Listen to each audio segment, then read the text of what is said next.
terkait masalah dampak yang muncul di area perkebunan warga yang di dekat di luar tanggul PT ANA itu sendiri. Sebenarnya PT Sumber Permata Mineral tidak menutup mata dari sejak munculnya dampak itu. PT Sumber Permata Mineral telah melakukan beberapa kegiatan, yaitu salah satunya pengerukan menggunakan, awalnya itu kita pengerukan saluran itu menggunakan PC200 karena kemampuan PC200 terbatas untuk areal yang agak basah. Jadi kita menyewa lagi alat dari luar tambang itu PC100 untuk melakukan pengerukan saluran buatan yang ada di luar tanggul PT ANA. Namun terlepas dari itu, masyarakat tetap komplain mengenai dampak yang telah terjadi di areal perkebunan mereka, terutama sedimentasi yang masuk ke areal perkebunan. Namun yang perlu kita perhatikan juga, terjadinya dampak itu PT Sumber Permata Mineral tidak mengingkari ada sumbangsi sedimentasi yang terjadi akibat adanya kegiatan pertambangan PT Sumber Permata Mineral. Namun sungai saluran buatan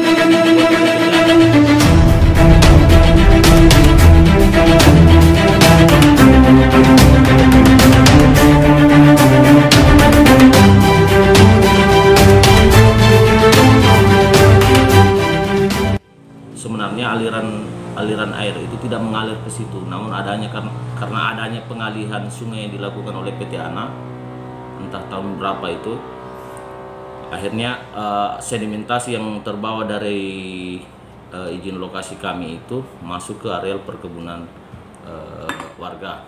Jadi karena berlarut-larut, akhirnya kami meminta ke kecamatan untuk dilakukan mediasi, membicarakan permasalahan ini dengan masyarakat yang terdampak, dan kami meminta waktu itu kalau bisa kecamatan menghadirkan juga PT ANA, karena biar bagaimanapun ini ada sangkut pautnya dengan PT ANA. Akhirnya disepakati beberapa hal. Pertemuannya itu di ruang Sekda Kabupaten Morowali Utara hari Jumat 17 September 2021. Terus agendanya itu rapat pembahasan tindak lanjut hasil peninjauan lapangan permasalahan dampak lingkungan pada areal persawahan perkebunan masyarakat. Yang disepakati itu ada 7 poin. Yang pertama, PT Sumber Permata Selaras, ini masih kita pakai nama lama, PT Sumber Permata Selaras wajib segera menyelesaikan pembuatan dan pembenahan sedimen pond didampingi oleh tenaga teknis dari lingkungan hidup daerah Kabupaten Morowali Utara. Jadi poin pertama ini telah kami lakukan, sedimen pond kami sudah laksanakan. Waktu itu juga telah turun, setelah pertemuan ini tim dari KLH Kabupaten telah turun, telah ada rekomendasi yang keluar.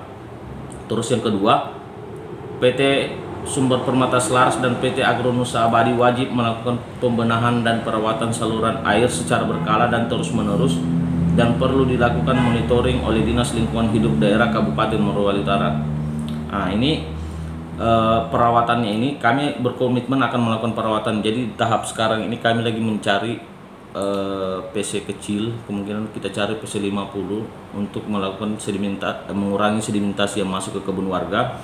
Namun yang jadi masalah, komitmen PT ANA ini belum sempat mereka belum merealisasikan untuk melakukan perbaikan. Padahal secara peralatan mereka punya long arm yang biasanya dari tahun-tahun sebelumnya itu kami sempat pinjam, tapi tahun ini kami mencoba bersurat ke mereka tapi tidak ditanggapi. Akhirnya kami berinisiatif sendiri mencari alat.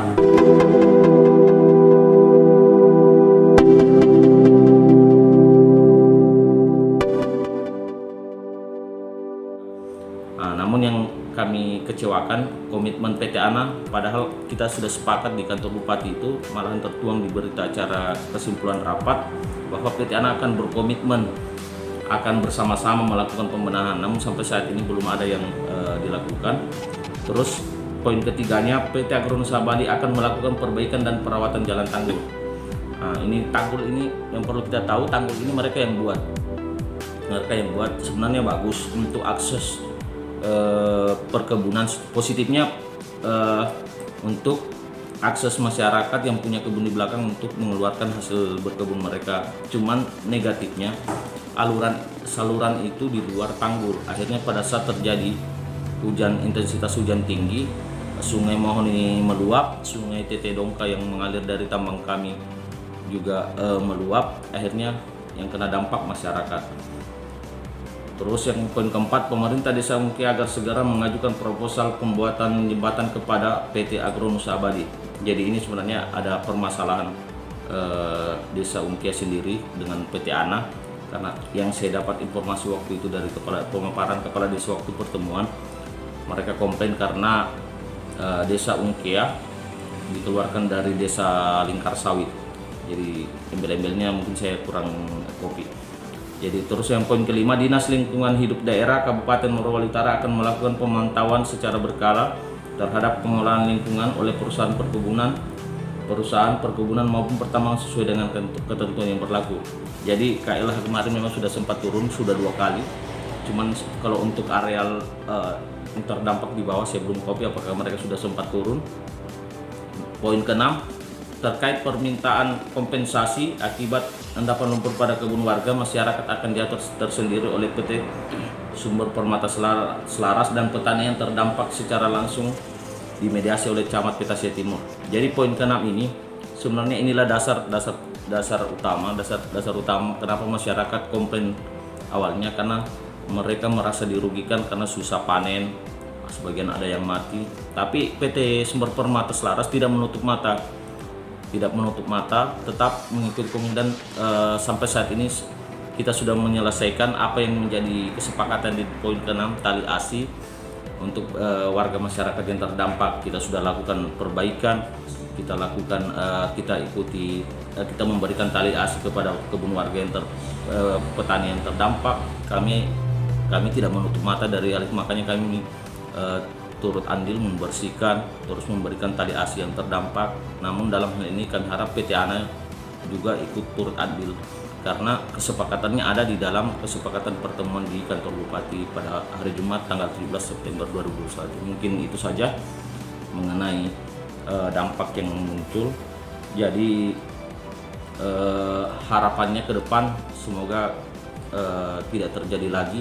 Jadi kami telah melakukan perbaikan di atas sedimen pon, dan dengan adanya sedimen pon ini sedimentasi di tambang agak sudah berkurang.